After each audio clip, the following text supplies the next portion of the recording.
Hello everyone, good morning. Welcome back to my channel. कैसे हो आप लोग? आई होप आप सभी लोग बहुत अच्छे होंगे। मैं भी ठीक हूँ और सुबह सुबह से ब्लॉग स्टार्ट कर रही हूँ। यहाँ थोड़ा सा ठंड आ चुका है। आप लोग बताना आप लोग के इधर कैसा है। वैसे मैंने सुना है बंगाल में जो है वो थोड़ा कम ठंड पड़ता है, एवरेज है। ज़्यादा जैसे होता है ना कि बहुत ज़्यादा कब जो दिल्ली में होता है, दिल्ली हरियाणा में बहुत ज़्यादा ठंड, मतलब जनवरी में मेन ठंड होता है वहाँ दिल्ली में। दिसंबर से ही मान लो कि आधा दिसंबर से बहुत ज़्यादा ठंड होता है। और बिहार में भी ठंड होता है, दिल्ली के जैसा ही बिहार में ही है, मतलब बिहार में भी है। गर्मी और ठंड दोनों ही बहुत ज़्यादा पड़ता है। बट ये जो बंगाल वाला है वो वहाँ पे गर्मी भी बहुत ज़्यादा नहीं, बहुत मतलब सारे लोग ऐसे ही बोल रहे हैं कि एसी चलाने का बहुत ही कम ज़रूरत पड़ता है और ठंड भी बहुत ज़्यादा हेवी वाला नहीं है। सो बिहार में तो है, ठंड आ चुका है और हम लोग थोड़ा बहुत स्टॉल सॉल वगैरह लेने लगे हैं। वैसे मैं नहीं लेती रहती हूँ, बट बहुत ज़्यादा सुन जाती हूँ। मम्मी हमेशा बोलती है, बोलती रहती, फिर लेना ही पड़ जाता है। और बाकी सभी लोग लेते हैं तो फिर एक ऐसा लगता है ना कि जैसे मुझे ही ठंड नहीं लग रही है। तो यहाँ पे मैं बना रही हूँ चाय। और मेरा जो किचन है ना ससुराल वाला भी, वो मतलब बहुत ज़्यादा बड़ा नहीं है, मतलब छोटा बोलेंगे इसको। बस एक ऐसे लंबा सा स्लैब है और फिर उधर थोड़ा दूर में है जहाँ पे बस बर्तन स्टैंड वगैरह और सिंक वगैरह है। तो इस वजह से, और मॉड्यूलर है नहीं, मतलब बनने वाला था बट ऐसा नहीं बन पाया था। तो इस वजह से ना जिसका भी इस तरह का किचन रहता है ना, उसका स्लैब पे कुछ ज़्यादा मतलब बर्तन वगैरह हो जाता है। जैसे अभी कुछ बना के उतार रहे हैं या फिर कुछ तैयार करके रखे हैं, जैसे मान लो कुकर में दाल सेट करके रखे हुए हैं और एक गैस पे दलिया बन के तैयार है। अब उसको उतारेंगे फिर इसको रखेंगे, तो ऐसे करके ना एक दो बर्तन एक्स्ट्रा रहेगा ही रहेगा। अभी जैसे चाय बना रहे हैं तो चाय वाला बर्तन गैस पे है, तो नीचे कप रहेगा, ट्रे रहेगा वगैरह वगैरह जो भी है। तो ऐसे में ना भरा भरा सा लगता है, एकदम क्लीन नहीं लगता है। तो मैं ऐसा नहीं कर सकती हूँ कि वीडियो बनाने के लिए ऐसा कुछ दिखावा टाइप का करूँ कि अभी वीडियो बना रही हूँ तो थोड़ा देर के लिए कि नहीं, जैसा ऐसे वैसे ही मैं कैमरा ऑन कर देती हूँ और बस जो रियलिस्टिक है, जो रियल है, बस वही दिखता है। और ज़्यादातर लोग ऐसा ही करते होंगे, क्योंकि कितना दिन हम ऐसे कर सकते हैं कि एकदम क्लीन करके एकदम एक भी बर्तन ना हो और ऐसे शो ऑफ में ऐसे बनाएंगे। उतना तो टाइम भी नहीं है हमारे पास। हाँ, न्यूक्लियर फैमिली में थोड़ा सा हो भी जाता है कि आप अपने हिसाब से करते हो, बट जॉइंट फैमिली में जहाँ पे आपके ससुर है, देवर है और सब लोग हैं, सबको सुबह सुबह ऑफिस जाना है और उसमें आपको सारा चीज़ें बनाना है, खाना नाश्ता सब कुछ। तो और उसी में आपको रिकॉर्ड भी करना है, क्योंकि ये सारा चीज़ ख़त्म फिर कहानी ख़त्म। तो हम वैसा नहीं कर सकते हैं कि कुछ दिखावा हो। बस जैसे तैसे जो चल रहा है बस उसी को रिकॉर्ड करो और अपना दिन कैसा है, अपना लाइफ कैसा है, अपना घर कैसा है और अपने घर में कैसे रहते हैं, कैसे क्या करते हैं, वही दिखाना है और ये दिखा सकते हैं। नहीं तो फिर रह जाएगा, एक दिन ब्लॉग जाएगा, 10 दिन नहीं जाएगा, क्योंकि वैसे बनावटी ब्लॉग तो बनाना भी नहीं चाहिए, ब्लॉग मतलब रियल। और तो बस वही, ये चाय यहाँ मेरा बन चुका है। और यहाँ पे ना मेरा क्या होता है, जैसे चाय बन जाता है और कुछ कुछ बर्तन ना, जब तक सुबह में बर्तन धोने के बाद का बात मैं बोल रही हूँ, सुबह का बर्तन धोने के बाद जो खाना स्टार्ट होता है तब से लेकर के और जब सारे लोग खा लेते हैं उस बीच में भी कई बार ऐसा होता है कि आपको बर्तन धोना पड़ता है। जैसे कुछ कोई एक कोई खाते हैं, एक पर्सन, तो उसमें भी 3 बर्तन लग जाता है। एक चावल है, एक दाल है, एक सब्ज़ी। अगर 3 वो जो खल वाला थाली होता है वो भी दो, फिर भी एक कटोरा में दाल वाला तो रहेगा ही रहेगा, है ना। ऐसे में अगर 4 आदमी खा रहे हैं तो ऐसे ही 8 बर्तन ऐसे ही बन जाता है। और जैसे चाय बन रहा है तो इतना तो है नहीं कि 12 और 15 कप रखे हुए हैं, बस नॉर्मली है। लेकिन हमारे यहाँ ऐसा है जो यूज आता है बस उसी को धो धो कर यूज करते हैं, बाकी लटका हुआ रहता है उसको नहीं निकालने का मन करता। मतलब निकालने का इसलिए नहीं कि नहीं शो में रखा हुआ है, बट ऐसे यूज करने का मन नहीं करता है कि ये मतलब ऐसा है। तो इस वजह से बर्तन भी मैं बार बार बीच बीच में धोती रहती हूँ, 2 4 ऐसे निकालती रहती हूँ। अभी मैं रोटी बना रही हूँ और इससे पहले जैसे कि एक तब दाल चढ़ जाएगा गैस पे। बहुत लोग बोलते हैं गैस पे बिठा दिया, बहुत लोग बोलते हैं गैस पे चढ़ा दिया। अब जो भी बोला, जो जिसका लैंग्वेज जैसे वो टंग एक होता है ना कि फिक्स हो जाता है, वही आता है मुँह में बार बार। और जब तक मैं किचन में रहती हूँ, जो जो काम में हेल्प का ज़रूरत होता है मेरी ननद रानी तैयार रहती है, मतलब कि हेल्प करने के लिए। अब जिस काम में हेल्प का ज़रूरत नहीं होता है उसमें तो नहीं रहेंगी ऑब्वियसली। लेकिन अब जैसे रोटी बेल रहे हैं तो उसमें ज़रूरत नहीं है कि झूठ मूठ का उसको रोटी को पलटाने के लिए रहे। लेकिन हाँ, अब जैसे उनको दाल चढ़ाना है और मैं रोटी में बिजी हूँ तो जब तक रोटी बनेगा तब तक तो दाल चढ़ भी जाएगा, उतर भी जाएगा। तो वो मेरी ननद उधर दाल चढ़ा रही है टमाटर डाल करके, और इधर मैं रोटी बना रही। तो ऐसे मतलब हमेशा जितना भी देर मैं खाना बनाती रहती हूँ उतना देर मतलब हेल्प करती हैं और साथ साथ में रहती हैं, मतलब बनाते रहती हैं। और अच्छा भी लगता है ऐसे, एक लोग ऐसे उधर साइड में बैठे रहेंगे तो क्या ही मज़ा आएगा। यहाँ पे हम लोग अपना बातचीत भी करते रहते हैं, खाना भी बनाते रहते हैं, ऐसे मन भी लगता है और फिर एक दूसरे को टाइम भी देना हो जाता है। फिर क्योंकि इसके बाद फिर यहाँ से निकलेंगे तो वो उधर नहाने चली जाएगी, मैं इधर नहाने चली जाऊँगी, फिर वो भी नहा के पूजा करके ही खाती है, फिर मैं भी, और फिर खाने के बाद थोड़ा सा आराम ही करने का मन करता है। फिर ऐसे ऐसे में ना दिन बीत जाता है। आ जाओ ऊपर, आ जाओ, आ जाओ, आ जाओ, आ जाओ, आ जाओ, आ जाओ, आ जाओ।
तो यहाँ पे बहुत सारी चीज़ें हो चुका है, जैसे रोटी ही नहीं बन रहा है, रोटी के साथ साथ बहुत कुछ हुआ है। जैसे पापा जी का खाना गया, पापा जी का पानी गया, फिर लंच गया ऑफिस ले जाने के लिए। और ये जो बॉटल आप लोग देख रहे होंगे, सोच रहे होंगे कि कैसा बॉटल यूज करती है, तो एक्चुअली हम लोग को भी अच्छा नहीं लगता है घर में किसी को भी, लेकिन पापा यही ले जाते हैं वहाँ। पता नहीं कुछ तो होगा जिसकी वजह से ले जाते हैं, क्योंकि घर में इतना अच्छा अच्छा बॉटल है और फ्रिज में भी अच्छा अच्छा बॉटल है, और मतलब घर में अच्छा बॉटल है बट ले नहीं जाते हैं, वो वही ले जाते हैं।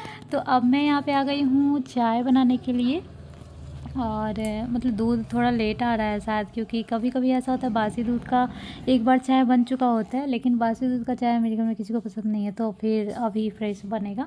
और मॉर्निंग में जल्दी उठना होता है ना, तो जो रहता है उसी से एक बार वो लोग पी लेते हैं पापा मम्मी लोग, और उसके बाद मैं अब पीऊँगी। जैसा कि मैंने बोला था ना कि मैं बीच बीच में बर्तन निकालती रहती हूँ, ऐसा नहीं है कि सारा बर्तन एक बार जमा हुआ फिर एक बार धुले, ऐसा नहीं है, ऐसा भी होता है, बट बीच बीच में मैं कोशिश करती हूँ कि क्लीन रहे सिंक, मतलब खाली हो जाए, ज़्यादा ना जमा हो। तो देखिए अभी भी मैं बर्तन ही धो रही हूँ, और अभी सोचो अभी कोई ना खाना खाए हैं ना कुछ, अभी बस पापा जी ही खाना खाए हैं।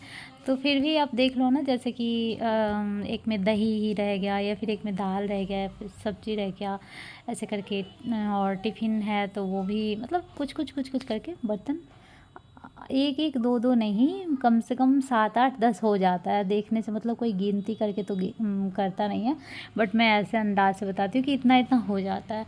तो फिर अगर ये जमा अभी होगा, फिर क्या होगा, फिर जब सारा खाना बन जाएगा ना, तो फिर थोड़ा सा जमा हो जाएगा। जैसे किसी प्लेट में ही कुछ लगा है तो किसी कटोरा में ही कुछ लगा है, ऐसे करके फिर जमा हो जाएगा। उसके बाद जब हम सभी लोग खाना खाएंगे, मैं, मम्मी जी, मेरी ननद और फिर देवर जी भी जाएंगे खा करके ऑफिस, तो फिर सोचो वो सब भी हो जाएगा। मतलब कहीं भी दो चीज़ें बहुत ज़्यादा रहता है किसी के भी घर में, एक कपड़ा और दूसरा बर्तन। बर्तन भी है ना कि कभी ख़त्म होने का नाम ही नहीं लेता है। हमेशा आप कभी कभी ऐसा होता है ना कि मन नहीं होता है करने का, जैसे अभी खाना खाकर अभी रेस्ट करने जाने का मन है, फिर इतना देखते हैं ना कि इतना है, और फिर सोचेंगे ना कि अभी सोकर जब उठ के आएंगे फिर चाय बनाने के लिए बर्तन ही नहीं होगा, फिर उस टाइम पहले बर्तन धो उसके बाद चाय बनाओ।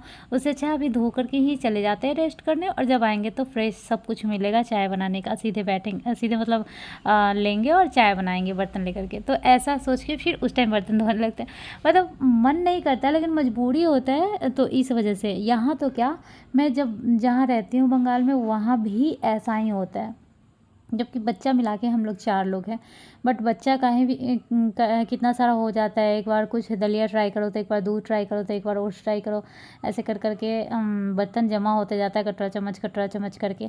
और उसी टाइम तो धुल नहीं पाते वहाँ पे, क्योंकि बच्चा हाथ में साथ में रहता है ना, तो रो रहा होता है, तो फिर उस टाइम फर्स्ट जो प्रायोरिटी होता है बच्चे को देखो, बर्तन बाद में धुलेगा। तो वहाँ तो मेरा बहुत जमा हो जाता है कि जैसे दोपहर से पूरे शाम तक रहता है, जब तक कि हस्बैंड आ ना जाए तब तक मैं फ्री नहीं होती और वो सब काम नहीं कर पाती। बट यहाँ ऐसा है नहीं, यहाँ बाबू छोड़ता है मुझे। ये देखिए मैंने क्या कांड कर दिया, ऊपर से मैं कुछ उतार रही थी, शायद चाय पत्ती या फिर चीनी जो भी हो, तो ऊपर से ना ये मेथी का वो पत्ता गिर गया, मेथी ही था शायद, हाँ वो गिर गया, और पूरा ये देख सकते हैं कितना गंदा हो गया। यहाँ पे मैं रोटी बनाई थी, कपड़ा ऐसे बिछा करके उस पर वो चकला रखती हूँ ताकि फिसले ना, और ये पूरा ही गंदा हो गया। मतलब एक काम कर ही रही हूँ कि दूसरा एक तैयार है करने के लिए। अब इसको जल्दी से मुझे साफ़ करना होगा क्योंकि इतना भद्दा दिख रहा है। हाँ बेटा, हाँ, तो बस पहले इसको मैं साफ़ करूँगी, और यहाँ जो कपड़ा मुझे दिख रहा है उसी से मैं अभी फटाफट से साफ़ कर रही हूँ। वैसे ये सब साफ़ करने के लिए अलग मतलब कि बर्तन है, सॉरी कपड़ा है, बट अभी मैं इसी से साफ़ कर रही हूँ। अभी कुछ मुझे दिख नहीं रहा है, मुझे लग रहा है कि जल्दी से इसको साफ़ कर दूँ, तो वही मैं इसको पहले साफ़ कर रही हूँ।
तो ये देखिए अब मेरा चाय भी बन गया है, और अब मैं चाय सबको सर्व कर दूंगी। उसके बाद चाय पीने के बाद, चाय पीने टाइम का मैं वीडियो नहीं ले पाई, और मतलब नहीं ली। और उसके बाद मम्मी जी मीठी का स्कार्फ बुन रही है, तो मैं अभी चाय पीने के बाद झाड़ू लगाती हूँ, पोछा लगाती हूँ, उसके बाद ब्रश करूँगी, उसके बाद नहाऊँगी, पूजा करूँगी, खाऊँगी। और चाय ज़्यादातर लोग इस वजह से भी पी लेते हैं, जैसे मेरे जैसे, कि क्योंकि खाने का जो टाइम देखते हैं ना कि अभी बहुत लंबा है भाई, अभी तो ये करना है, वो करना है, वो करना है, वो उसके बाद खाने को मिलेगा। तो चलो एक बार चाय पी लेते हैं, चाय से भी थोड़ा सा मतलब कि राहत मिल जाता है और थोड़ा एनर्जी आ जाता है। तो मतलब इसलिए भी हम लोग चाय पीते हैं, और इसलिए भी चाय का जो है है वो बढ़ जाता है। यहाँ पे मेरा पेट कैसा निकला हुआ सा दिख रहा है, क्योंकि वो साड़ी को पूरा लपेट के मैं ऐसा की, और जिसका पेट एकदम स्लिम रहता है उसी पे ये सब चीज़ें अच्छा लगता है।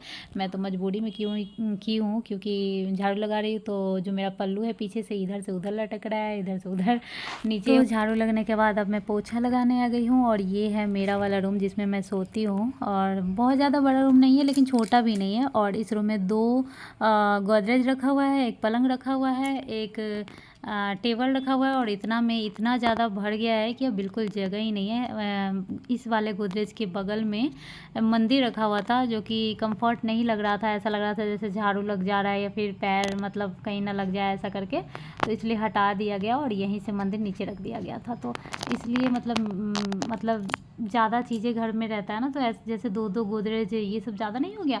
और 2 गोदरेज में रहने का कारण है कि मेरे रूम में कोई कबर्ड वगैरह अलमीरा वगैरह बना हुआ नहीं है, यहाँ तक कि रैक भी नहीं बना हुआ है। तो जो पहनने वाला कपड़ा है या फिर कुछ भी, वो भी गोदरेज में ही रखना है, और जो नया है वो तो रखना ही रखना है। तो इस वजह से 2-2 से भी नहीं काम चल रहा, 2 भी भर चुका है। और ये है मेरा पलंग, जो कि मुझे बहुत ज़्यादा पसंद है। मतलब मुझे ज़्यादा तामझाम वाला पलंग नहीं पसंद है, और हो सकता है आप लोगों का होगा किसी का, तो आप लोग सोच रहे होंगे अच्छा मेरा है तो इसको नहीं अच्छा लगता है, तो वो आपका पसंद होगा, या फिर जिसका भी है वो उसका पसंद होगा। लेकिन मुझे नहीं अच्छा लगता है ज़्यादा जो होता है ना पलंग का, जिधर सर रखते हैं उधर बहुत ज़्यादा वो बना ड्रॉर वगैरह बना हुआ रहता है, या फिर बहुत ज़्यादा मतलब कुछ वर्क होता है, किसी का शीशा लगा रहता है तो किसी का ड्रॉर लगा रहता है। मुझे ऐसा वाला पलंग बिल्कुल नहीं पसंद है। मुझे अपना पलंग बहुत रॉयल लगता है, मतलब बहुत अच्छा स्टैंडर्ड लगता है, और मतलब अच्छा लगता है। कहीं भी होटल में जाती हूँ ना तो इसी टाइप का पलंग दिखता है, और मुझे होटल में सबसे अच्छा बेड ही लगता है। तो बेड अच्छा होना बहुत ज़्यादा ज़रूरी होता है। बट हाँ, जिसका वैसा वाला रहता होगा उसका वही पसंद होता होगा। अच्छा, अब मैं आ गई हूँ अपनी देवरानी के रूम में। बहुत सारे लोग पूछते रहते हैं, और कुछ लोगों के मन में भी रहता होगा कि ये देवरानी को क्यों नहीं दिखा रही है। तो एक्चुअली अभी वो अपने मायके गई हुई है, तो यहाँ है ही नहीं तो क्या दिखाऊं। और अगर रहती भी तो हो सकता है कि मैं नहीं ही दिखाती, क्योंकि मैं हूँ गांव से, मेरा ससुराल है गांव में, और गांव में ये रीति होता है ना कि बहुएं जो है इतना जल्दी सबके सामने नहीं आती। और अभी मेरी देवरानी हर किसी से बात नहीं करती, हर किसी के सामने ऐसे पल्लू हटा के नहीं रहती है। तो मेरा जो वीडियो है वो ज़्यादातर मेरे ससुराल के लोग, मतलब मेरा पूरा ख़ानदान ही देखता है, इतना मान लो। तो ऐसे मैं नहीं ला सकती हूँ, तो वो भी वजह हो सकता था। बट वैसे ही वो है ही नहीं, तो कैसे ही दिखाऊंगी। तो बहुत बार कमेंट आता है कि देवरानी को दिखाओ, देवरानी को दिखाओ, तो इसलिए आज मैंने बोल दिया। अभी याद आ गया इस वजह से बोल दिया, नहीं तो कोई मेरा ये इंटेंशन नहीं था कि दिखाओ। तो उसके रूम में भी झाड़ू पोछा, मतलब वो उसका रूम और ये मेरा रूम, ऐसा कुछ नहीं है, ये तो सभी का है। तो जो भी रहे ना रहे सबके रूम में झाड़ू पोछा तो लगता ही है। हो गया है मेरा झाड़ू पोछा। और इधर बाबू इतना रो रहा है कि अभी मेरा पूरा फिनिश भी नहीं हुआ था कि मुझे जाना है जल्दी उसके पास, लेकिन प्यास इतना ज़ोर से लग गया ना। जो लोग झाड़ू पोछा करते होंगे उस टाइम का सीन याद कर लेना, कितना ज़्यादा हाफ जाते हैं हम लोग, कितना ज़्यादा थक जाते हैं कि प्यास लग जाता है। और यहाँ बाबू रो रहा था बहुत ज़्यादा। कभी कभी ना बच्चे इतना रोने लगते हैं कि किसी के पास भी नहीं जाएंगे, उसको बस मम्मा ही चाहिए होती है। तो वही अभी बाबू को मैं चाहिए, तो मैं इसको लेकर के जा रही हूँ इसको सुलाने। और आप लोगों को ब्लॉग थोड़ा भी अच्छा लगता है तो प्लीज़ लाइक कमेंट कीजिएगा। मिलूंगी नेक्स्ट ब्लॉग में, बाय बाय।